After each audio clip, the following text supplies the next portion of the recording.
जिंदगी अब ऐसा लगेला कि जितना पकड़े के कोशिश कैली उतना ही फिसलत चल गया। बाकी सुकून का तो पीछे छूट गया। जवन हाथ मुश्किल में छूट जाला ओके पकड़े के जिद मत करा। जे दुख में साथ छोड़ दें उसे दूर रहे में ही तोहर भलाई बा। सही बात बा, बाकी वहां से निकलल कठिन होला।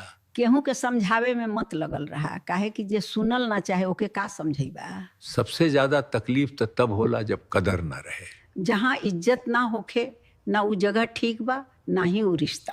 कबो कबो तो अकेलापन गलत साथ से बेहतर होला। साथ रहे तो सम्मान के साथ, जहाँ न तोहके केहू दबावे न तू केहू के। हर बात समझे के जरूरत ना होला, कुछ चीज बस छोड़ देवे में ही भलाई बा।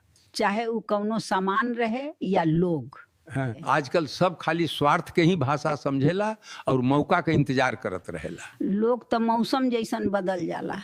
सही कहलू, लोगन से उम्मीद कम रखबा तो दुख भी कम होई। जिंदगी नदी मतीन हो, जेकर साथ छूट गेल ओके छोड़ दा जा। जे साथ बहत बा बस उहे आपन होला।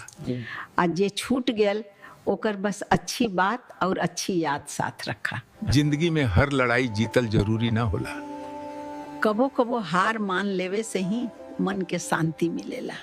जब आदमी नजर से गिर जाला तब बार बार मौका दे के खुद के ही चोट पहुंचेला। आईना साफ करे से चेहरा ना बदल जाला।